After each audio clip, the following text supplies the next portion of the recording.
Xerox कडून या ठिकाणी ठेवलेले अर्ज कसे करायचे।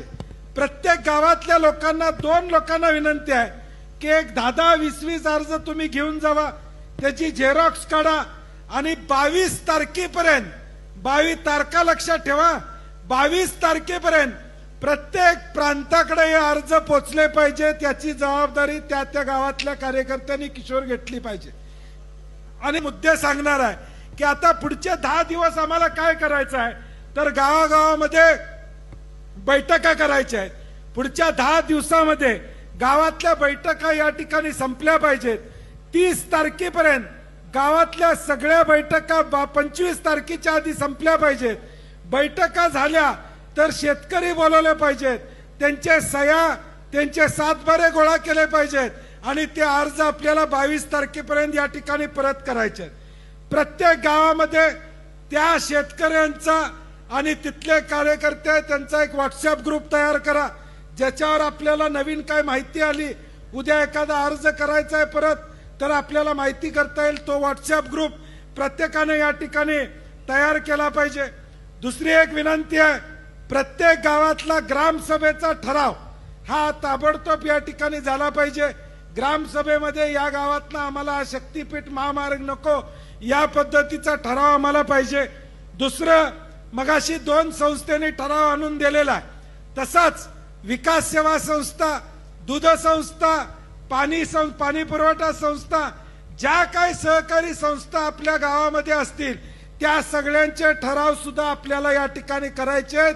हे देखील मला मुद्दामून आपल्याला या ठिकाणी सांगायचं।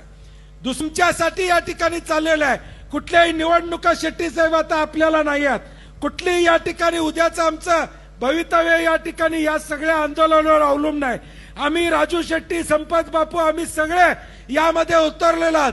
तो तुमचा 7 टिकला पाहिजे, तुमच्या हक्काची जमीन टिकली पाहिजे, ही आमची भूमिका या ठिकाणी। या राज्यामध्ये धरणं झाली, या राज्यामध्ये हायवे झाले, या राज्यामध्ये MIDC झाल्या, कुठं शेतकऱ्यांनी विरोध त्या ठिकाणी केला। जे चांगलं आहे त्याला सहकार्य करण्याची भूमिका या राज्यातल्या शेतकऱ्यांनी केली, परंतु आज गरज नसलेला शक्तीपीठ महामार्ग आहे, हा शक्तीपीठ महामार्ग रद्द झाल्याशिवाय आम्ही गप्प बसणार नाही। ही भूमिका आपल्याला या ठिकाणी घ्यावी लागेल। उद्या किती संघर्ष करायला येऊ दे, लाठी खायला या ठिकाणी लागू दे, जेलमध्ये जायला लागलं तरी आम्ही सगळे जेलमध्ये जायला या ठिकाणी तयार आहोत, परंतु आमची भूमिका या शेतकऱ्याच्या बाजूने निश्चितपणे येणाऱ्या भविष्य काळात या ठिकाणी राहणार आहे। हा विश्वास या कार्यक्रमाच्या निमित्ताने या ठिकाणी देतो। आज 18 तारीख आहे, 22 तारखेपर्यंत गावातले मेळावे झाले पाहिजेत, 22 तारखेपर्यंत गावातले मेळावे झाले पाहिजेत।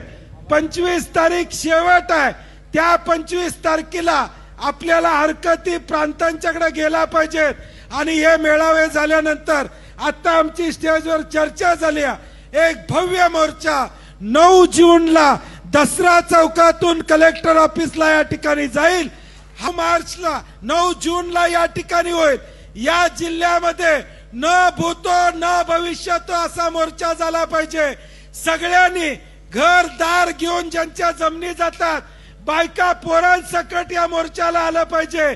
मगाशी सांगितलं त्याप्रमाणे इथं स्टेजवर बसणाऱ्या राजू शेट्टींची जमीन जात नाही, बंटी पाटलाची जमीन जात नाही, ज्याची जमीन जाते त्यांच्यासाठी आम्ही या ठिकाणी मैदानात उतरलोय।